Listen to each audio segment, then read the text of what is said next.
Today's video is all about my journey into building what I thought would turn out to be a pro-looking and functional pedal board. Although I'm close, you will see that it turns out that I didn't know as much as I thought about building pedal boards. It was frustrating, it was humbling, and ultimately it was a very lesson-intensive journey for me.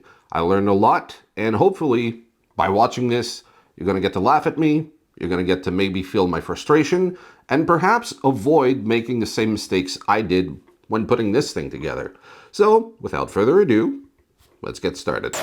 My main reason for choosing this pedal board has to do with the fact that it's a two-tiered system. So basically, I can have my always-on pedal on top, so mainly the tuner, and perhaps delay and reverb, or just one of the two. And then at the bottom, I'm gonna have all the different overdrives, so distortion, fuzz, treble booster, what have you, are gonna be on the bottom, but I don't wanna be clicking them independently. I wanna have the switcher on there. So I needed to make sure that everything could fit, so that's where I went onto the website, where the company shows you what different pedals from different manufacturers will look like and what space they're going to take on this particular pedal board. When it comes to all the parts needed for this pedal board, I don't think I'm going to have to waste any money. I have all the patch cables, I have the Velcro. The Bumblebee came with some dual lock tape that is actually very practical, but I'm not using a whole lot of it. You don't need too much of it, so I'm trying not to waste it. I also have all the power supply cords going from the power supply to the pedals. So basically I'm not missing anything. Perhaps some pedals will be moved around, or maybe they're going to get put aside and I'm going to choose something else. It really depends how this build goes, and it depends what mood I'm in. And some days I want to play certain pedals, other days I want to play other pedals. I'm probably not going to be doing this in a single day because I don't have a whole lot of time to shoot this particular video. We're going to start with the basics and we're going to move from there, and you're going to see how it goes. This one here has served me well for the past year. I don't do any touring or any live shows. This is mainly for YouTube videos. Most of the time, and I would say like 98% of the time, we do not see this pedal board on the screen, because when I'm in my editing software for videos, I just cut out the pedals, isolate them, and put some kind of background so you don't see the ugly layout. That means extra work for me because I'm having issues making this look good. So as you can see, it's just basically slanted. These are very popular. A lot of people have these, but I'm not populating this pedal board enough to justify all the real estate that I have on here. One of my main issues, and it's nothing technical, it's just basically appearance. I can see the power supply underneath. So that's a Chuck's DC5, and I really hate seeing it there, and I don't like having the pedals too close to it, just because sometimes you can get some interference and buzzing and all that in the pedals, especially the drives. I also have the One Control 𝐒𝐓𝐌𝐿 Loop 2, and I bought this so I could isolate the pedals from one another. Sometimes some pedals do this weird, impedance thing where it affects the next pedal over. So I just wanted some way to isolate them from one another, especially for demos. Now, this is the smaller of the two boards. This one here I wanted for maybe gigs if I went out and played bass and I just needed a few pedals on the board, or perhaps even try and accomplish something that's very versatile, that has a lot of options with as few pedals as I could. And that's still in the works, but for YouTube videos, I'm going to need something a little more elaborate than what I got here. And with the 𝐒𝐓𝐌𝐿, I can't put it directly on this board. As you can see, it's already taken up all the room with just something like the Polytune or the Red Llama. So what I'm looking to do is have something a little more flexible. It's not going to be permanent fixes for the pedals, but at least they're going to be placeholders, and I can just put something similar in place of whatever's on the board at the time. So if I'm demoing some kind of reverb, I'm going to be able to take the pipeline off that board and just put whatever I got, or maybe whatever distortion, etc. So you get the point. I want to make something that already has a signal chain that I want in the order that I like, and then whenever I get a pedal into demo, I just take out whatever is similar to it on the board and replace it with a new pedal.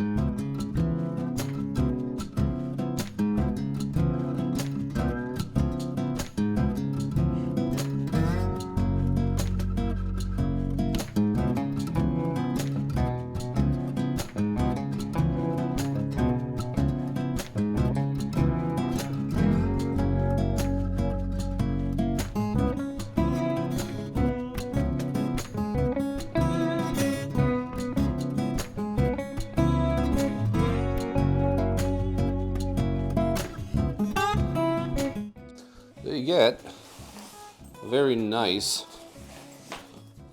little bag, although I don't really need one.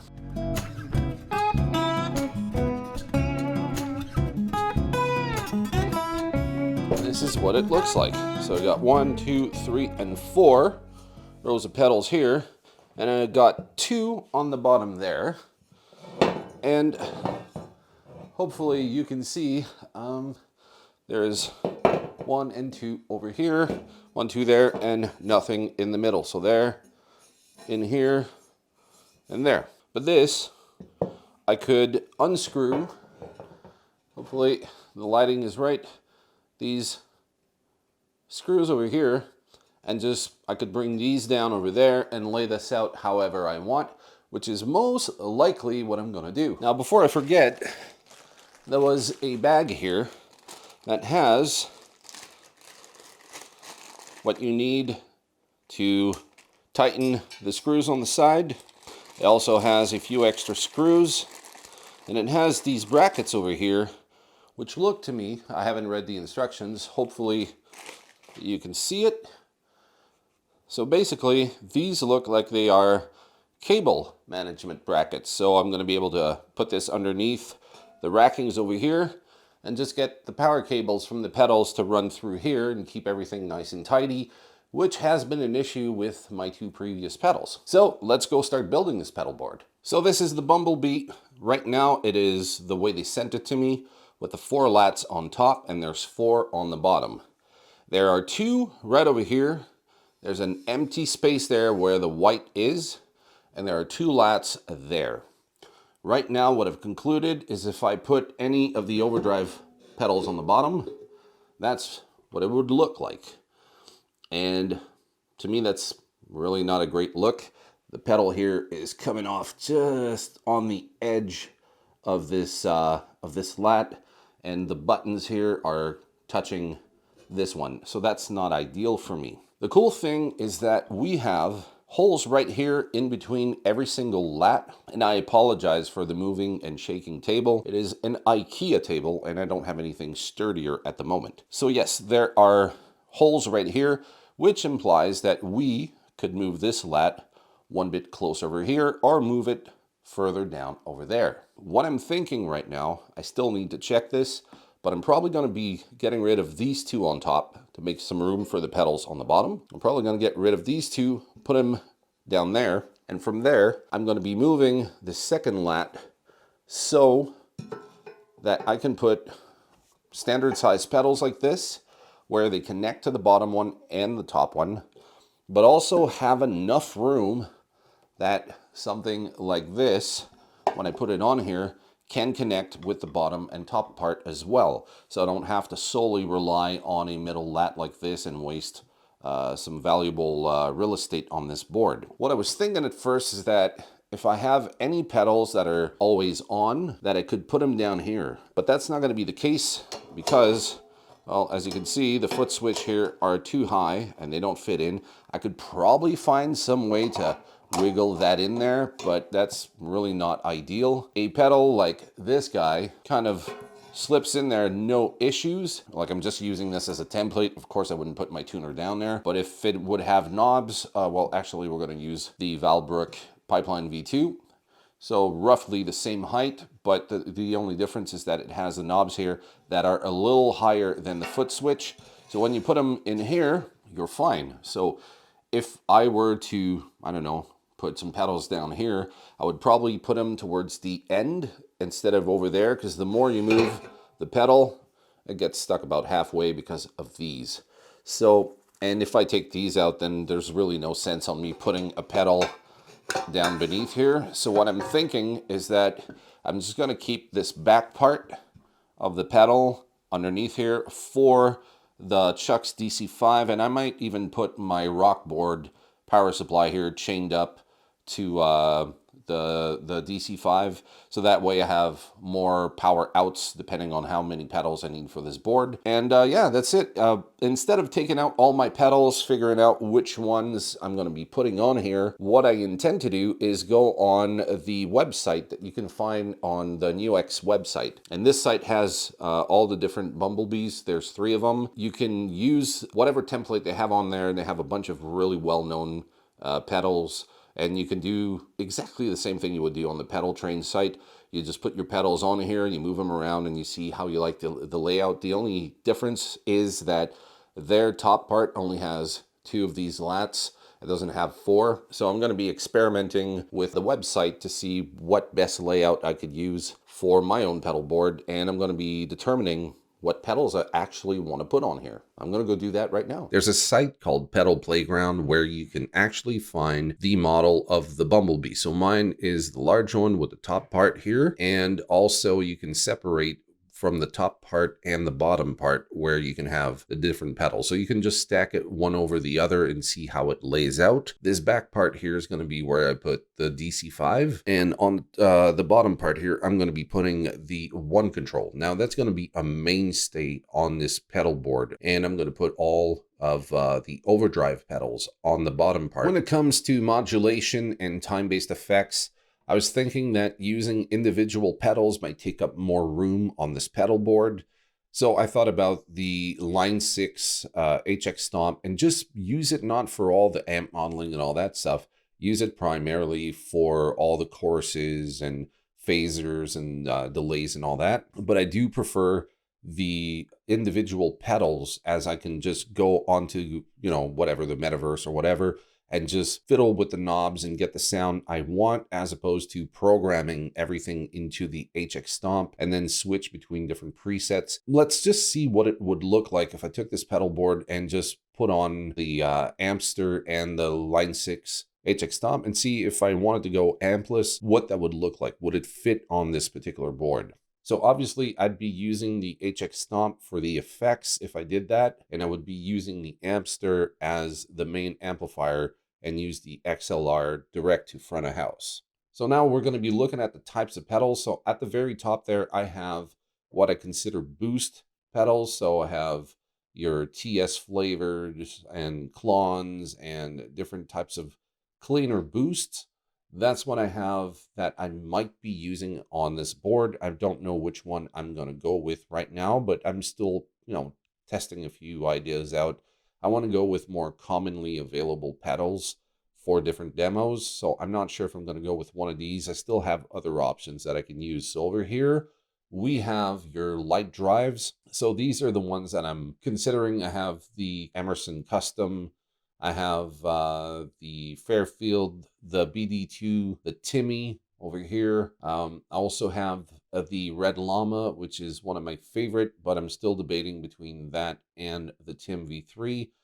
The LA Lady has just about every pedal you can think of, and I also might be using the Wampler Euphoria. Mine is, it says Ecstasy on there, but it's the same pedal, and one fan favorite, which is the Crowther Hot Cake. This one, and the BD2, they can get in similar territories. The Tim is kind of its own thing. Now, over here, we have what I consider to be the main, not the main, but the medium drive. So I have the Paisley Deluxe, which has the Paisley side and the Underdog side. This is a really great Marshall in a box from Wampler. It's a Plexi Drive Mini. My favorite amp in a box, which is the Distortron. We also have the Kaluna from Valbrook.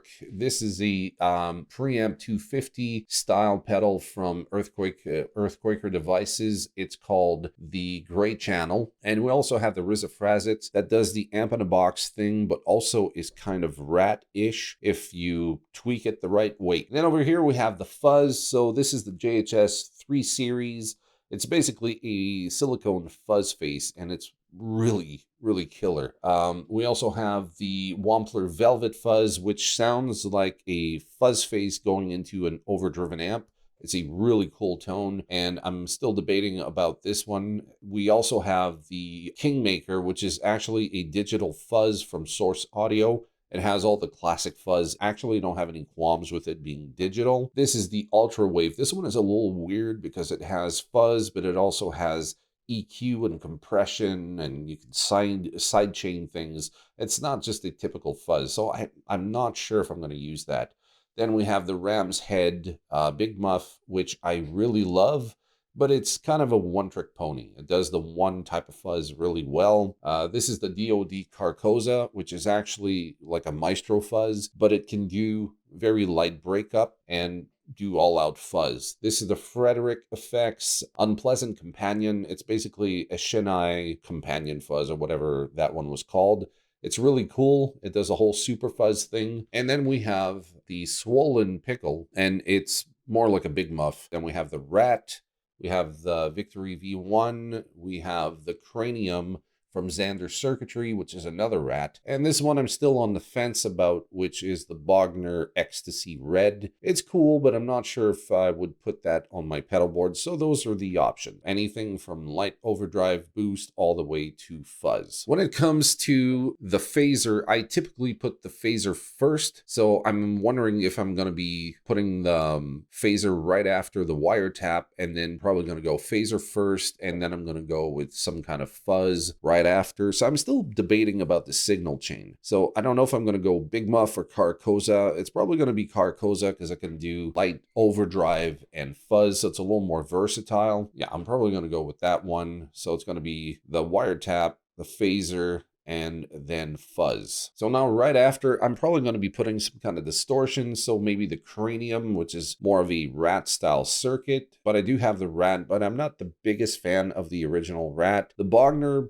could be cool, but as I said, it's a bit of an acquired taste. I'm probably going to put the Victory V1. So this one here is more of a 5150 type of more modern gain, although the 5150 has been out for what, 30 years now. But the Victory V1 is awesome with both the Vox and my Bad Cat. Yeah, so the Timmy, yeah, that's probably not gonna work unless I try to squeeze stuff. But then I have to keep in mind this is just like a virtual representation. I don't even have the cable started here, so I don't know how I'm gonna put that in. I could probably make this fit, but I'm wondering if the phaser would be better on top, and then I can just wire it first in line and just put the phaser on the top portion of the pedal board. But yeah, that would be kind of cramped. So taking that and going into the phaser, into the higher drive, and then keeping the lighter drive at the end would be like the type of signal chain I would do.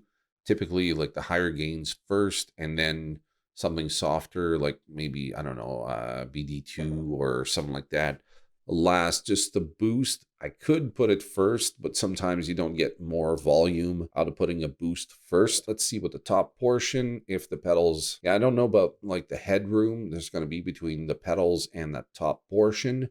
Hopefully they fit without like getting stuck on it, or maybe the knobs are getting jammed on it. So it's starting to look like a pedal board, but that doesn't mean that that's what it's going to look like with like the actual pedals going on this pedal board. So it would be all my overdrives and all that at the bottom over here. And then on top, I would have my tuner, my modulation, maybe delays and reverb. And I'm not sure if I'm going to go delay into reverb or reverb into delay. Now, they didn't have the Valbrook Pipeline V2 on this site, so I'm going to have to use another pedal. I'm not sure which one. Has to be something that's going to be about the same format. Maybe one of the pedals over here is going to be about the same size. I'm thinking probably the Euphoria. Yeah, those are not the same size. So Kalina's too big. So yeah, Euphoria might be about the same size. So let's say I would put the reverb on here and then one of the digital effects. So like I said, I don't know if I'm going to go reverb into delay or delay into reverb. Either of those delay boxes are going to work fine on this top part. I have way more room on top. So yeah, I'm probably going to go NUX because I really like that one, but I'm not sure which order I'm going to go into yet. Now, if I wanted to, I could also put the Metaverse probably on top. I probably have enough room for that one on the top part. It would just be a question of moving stuff around. Maybe. I do have to keep in mind that some of these pedals have the cables going on the side and others on top. So that's another careful consideration. It's a big board, but it can be cramped depending on what kind of cables you run. So if everything is top mounted, that's not an issue. But if you have some top mounted and side mounted, we'll see how that goes.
My cables, as you can see over here, are kind of long. So that means that getting it from there to there, I'm going to have a lot of excess cable. So I've got some decisions to make.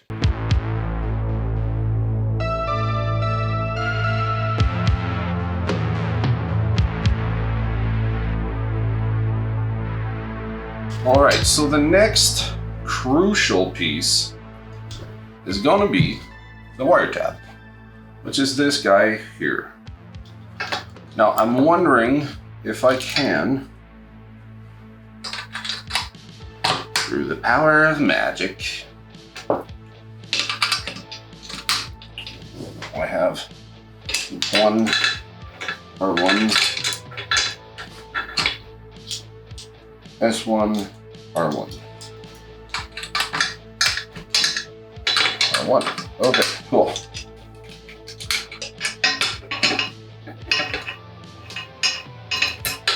So you see the measurement for this guy is completely different. Because initially I took a flatter head like this. Now I want to bring it over here, like this. Now I got this stupid ass cable that's doing this loopy right over here, because this cable is too long. And these cables are short enough, but not super convenient. Come on. Okay. So my next logical, all right, not going to use that word too often, but would be this guy, which has a, let me go here. So it's got a flatter head, like one of those pancake heads. And the cable run is rather short, which means I should technically be able to squeeze that motherfucker. Yeah. Oh dear Lord.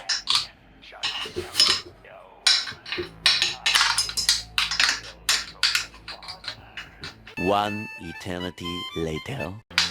There we go. There we go. Can you do it? Oh, where? Oh, come on, Jack. Pain in the ass, motherfucker.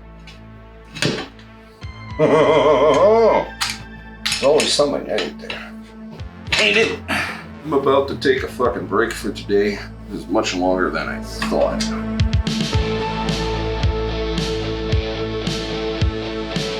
This thing, they're too fucking stiff.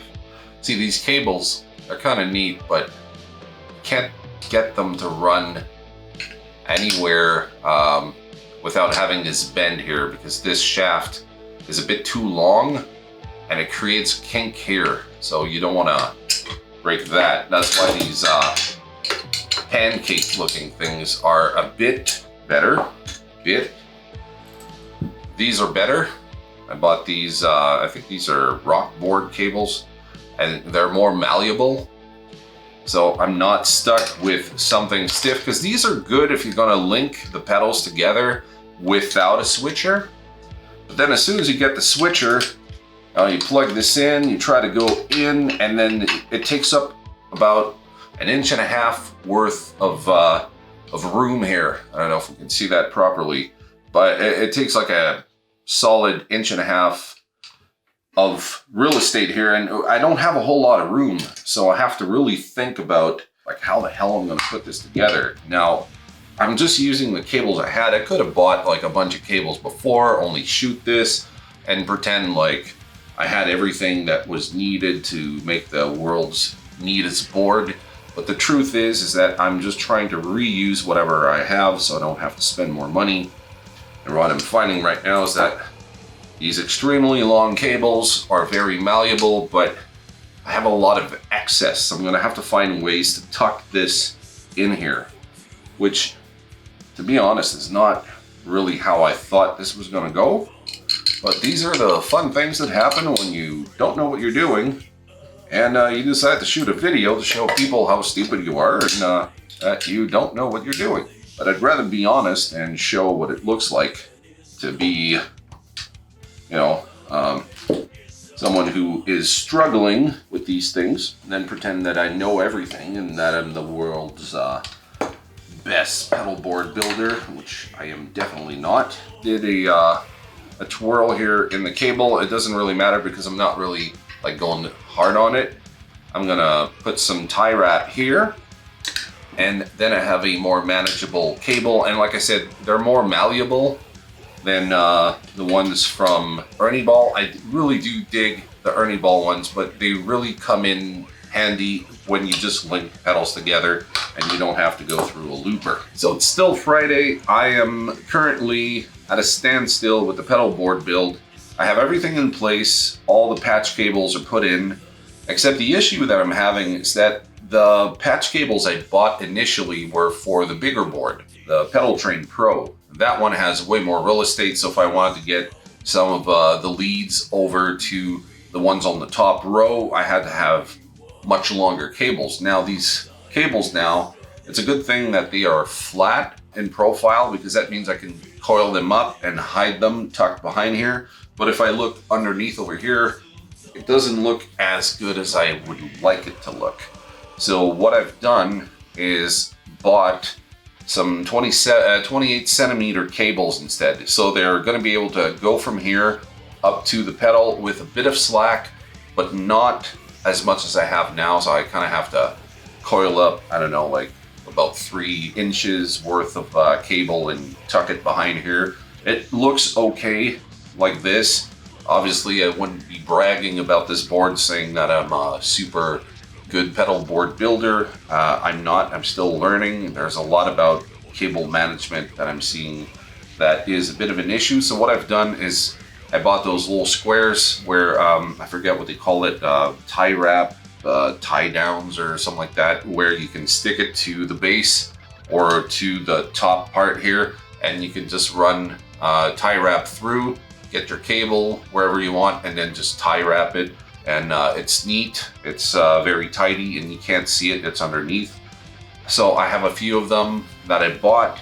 I bought some more cables, and I'm not entirely finished with this board yet, but for today, I'm going to leave it as is. I'm gonna have to find a way to run all the power out to each pedals and make it look neat. The company NUX has provided with this pedal board these little cable tie management or cable management clips that go underneath, but those are there's I think 4 of them, but they are kind of leaning this way, and the ones that I would like are this way, and there's no way to change the orientation of that. So the clips that I bought are a bit smaller, and there's some adhesive that I'm going to be able to stick to the sides and get the cables to run really smoothly and hopefully cleanly here on the inside. So we'll see what that looks like. I might have to get everything off this pedal board once I get all the stuff in next Thursday. For you, you're not going to see any difference in time between now and then. It's just going to be mere seconds. For me, it's almost an entire week before I get all the parts that I need to make this neat looking and as efficient as I can. I'm very close, but it's not up to my standard in terms of cabling. So we'll see how that goes. So right now I'm just going to go finish up what I can with the power management here in the back with the chucks and Rockboard. I'm reading backwards here. Rockboard power supply, and I'll let you know how this goes. My main concern with the Bumblebee was the following. Everything came pre-assembled, and I had to undo a lot of that to build it to my taste. It doesn't sound like a lot of work, but I got pretty big hands and I'm very clumsy, so unscrewing everything, figuring out which lats were going to go where, actually took me a bit longer than I expected. Not a big concern, because that's not something that prevents you from getting a quality board. It's just basically something that I wish would have come completely undone, and I could have built the whole thing myself up to spec right away, because I had a pretty good idea how I wanted it to be in the first place. I wanted to be more like what they have on the website, where you only have 2 lats on top and everything else is on the bottom. You know, unscrewing everything, moving all the pieces around took me longer than expected, but once I had it, then I was okay. The other concern with this design is that the top part and the bottom part don't have a whole lot of wiggle room. So you have your bottom part and the top part slants down like this a few degrees. This means that if you have taller pedals or pedals that have, you know, tall knobs or maybe a tall foot switch, they might not be able to squeeze underneath the top part of the pedal board. That might mean that you're not going to be able to fit in certain pedals on the bottom part if you have a switcher like mine. If you don't have a switcher, you can bring everything to the front of the pedal board and you have all the clearing that you need. But if you're cramped and you have something more along the lines of what I have, you might have a bit of an issue getting your pedals to fit underneath the top clearing part. So those are the 2 caveats that I have with this one. Not that big of an issue. It didn't prevent me from, you know, getting a functional board, but I'm trying to be fair with this particular review, and those are the 2 issues that I found. Now, the things that I liked about the Bumblebee are the following. I like the color scheme, hence the Bumblebee, so yellow and black. I like the design with the 2-tier system. I like the fact that it's still pretty compact for a large pedal board, but everything that I had planned out to put on there fit on there. So using the software to kind of get a basic idea of what could fit on this pedal board, and versus when I got it and I put the pedals on, it was pretty spot on. So that ended up saving me a lot of time by, you know, taking all the pedals out that I have and trying them out one by one. Software came in handy, and it turned out to give me a pedal board that actually looks really good. And that's the other thing. I'm not a pro. I've never put a pedal board together that looked halfway decent before. Taking my time, learning from the experience, I put something together that I think looks pretty solid. It looks serious. It looks like it's functional. The aesthetic of the layout, man, I couldn't have asked for better. I'm sure there are some more expensive, more intuitive or whatever, but for this price point that they sell at, I mean, it's a no-brainer. It's a very cool pedal board. Everything has pros and cons. I wanted to demonstrate that in this particular review, and those are the points I wanted to underline. Now, if you enjoyed this video, there are plenty more for you to watch right here on screen. Just click on the link over there, and I'm going to see you in the next video. Cheers.